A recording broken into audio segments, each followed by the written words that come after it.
This is I Wrote It, Now What Do I Do With It, Part 2. Today we'll talk about how to find contests that might help you get your work out there. I get asked all the time about the best contests to enter. The truth is, I'm not a huge fan of contests. There's some good ones out there, but there are also a lot of them that probably aren't worth the cost of postage for a hard copy of your script. How can you tell the difference? I'm glad you asked. Question 1. How do I benefit?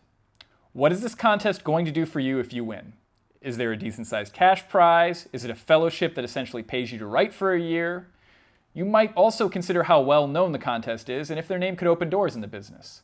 The Erie, Pennsylvania Script Rodeo might not be respected enough to open doors for you, but the Nickel Fellowship is a different story. Another benefit might be coverage or story notes. Getting an outside opinion can be useful, and professional coverage usually starts at $100 to $150, which is somewhat more than the cost of most contest entry fees. Next question, who are the judges? This is a subset of the first question. Are the final judges people with strong credentials in the entertainment industry?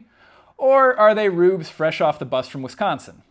A competition like Scriptapalooza promises that every entry is read by a producer, manager, and agent. Those are the people who you're looking to impress in the business, so it's best to find a competition where the people making the cuts actually know what they're talking about. There are some competitions that list some impressive names as their final judges, but often those big names you recognize only read the top 10 finalists and choose the winners from there, so look out for this bait and switch. And I don't want to get into too much trouble here, but the pay for contest reading is often extremely low. Add to that the fact that most contest submissions are rather weak, and you'll quickly have an impatient reader who's looking for a reason to pass so that they can move on to the next script in the pile. This is especially common in smaller contests, which is why I suggest not entering some of those.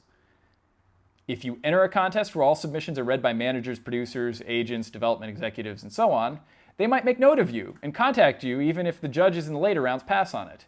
It's a sneaky way to get your work in front of people who can buy, sell, or produce it. Question 3. What claim, if any, do they have on your work? Don't be a schmuck. Make sure you're not giving away ownership of your script. Question 4. Do they have any success stories? The competition website should trumpet any successes, whether it's prior finalists being signed to an agent, selling a script, or producing a movie. If they don't list such things, it means there aren't any, so steer clear. I don't often endorse contests, but one service that does clear all 4 of my questions is Blacklist 3.0. Some of you might remember my interview with Franklin Leonard where we discussed the nuts and bolts of that. I also will offer a link to all my Blacklist posts if you'd like to investigate the matter further. So remember those 4 questions. With the internet at your disposal, there's no good reason you shouldn't be able to research in depth. If you got questions, leave them for me in comments. Don't forget to subscribe, and we'll see you back here next week.